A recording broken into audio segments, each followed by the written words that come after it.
My fellow Americans, tonight I am speaking to you because there is a growing humanitarian and security crisis at our southern border. Every day, Customs and Border Patrol agents encounter thousands of illegal immigrants trying to enter our country.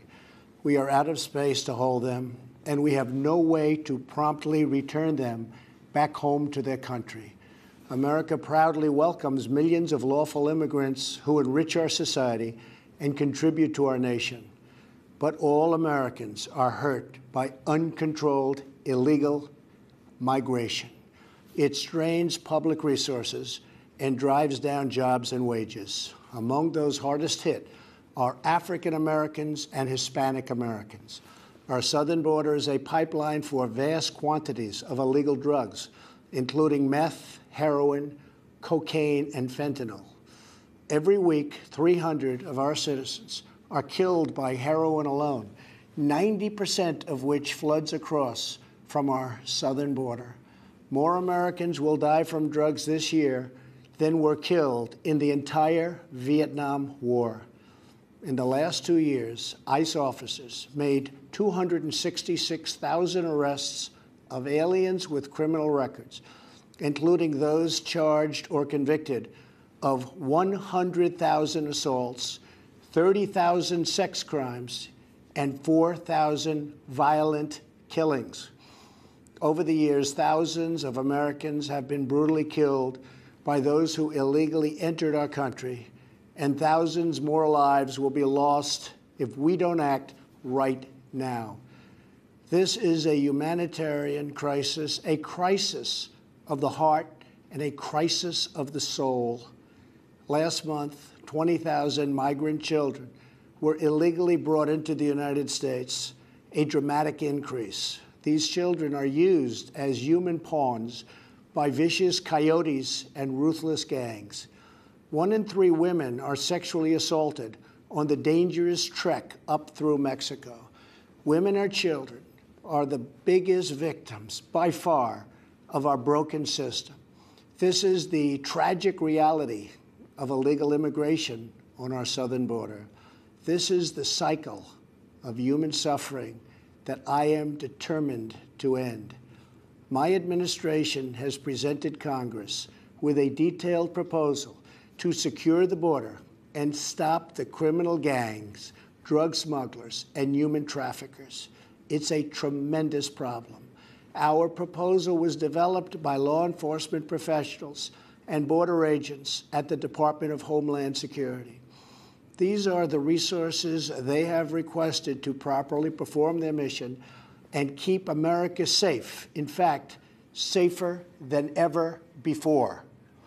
The proposal from Homeland Security includes cutting-edge technology for detecting drugs, weapons, illegal contraband, and many other things. We have requested more agents, immigration judges, and bed space to process the sharp rise in unlawful migration fueled by our very strong economy. Our plan also contains an urgent request for humanitarian assistance and medical support. Furthermore, we have asked Congress to close border security loopholes so that illegal immigrant children can be safely and humanely returned back home.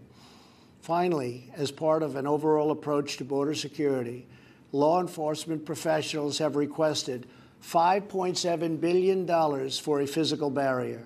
At the request of Democrats, it will be a steel barrier rather than a concrete wall. This barrier is absolutely critical to border security. It's also what our professionals at the border want and need. This is just common sense. The border wall would very quickly pay for itself.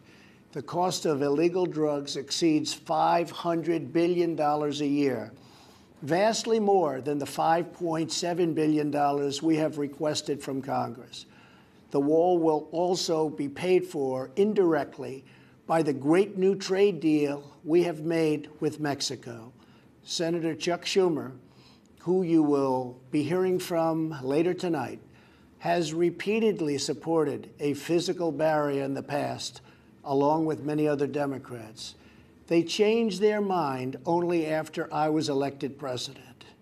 Democrats in Congress have refused to acknowledge the crisis, and they have refused to provide our brave border agents with the tools they desperately need to protect our families and our nation. The federal government remains shut down for one reason, and one reason only, because Democrats will not fund border security. My administration is doing everything in our power to help those impacted by the situation. But the only solution is for Democrats to pass a spending bill that defends our borders and reopens the government. This situation could be solved in a 45-minute meeting. I have invited congressional leadership to the White House tomorrow to get this done. Hopefully, we can rise above partisan politics in order to support national security. Some have suggested a barrier is immoral. Then why do wealthy politicians build walls, fences, and gates around their homes? They don't build walls because they hate the people on the outside, but because they love the people on the inside. The only thing that is immoral is the politicians to do nothing and continue to allow more innocent people to be so horribly victimized. America's heart broke the day after Christmas when a young police officer in California was savagely murdered in cold blood by an illegal alien who just came across the border. The life of an American hero was stolen by someone who had no right to be in our country. Day after day, precious lives are cut short by those who have violated our borders. In California, an Air Force veteran was raped, murdered, and beaten to death with a hammer by an illegal alien with a long criminal history. In Georgia, an illegal alien was recently charged with murder for killing, beheading, and dismembering his neighbor.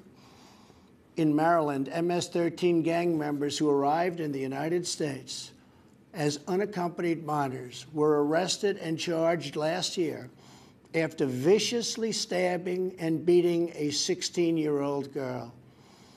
Over the last several years, I've met with dozens of families whose loved ones were stolen by illegal immigration.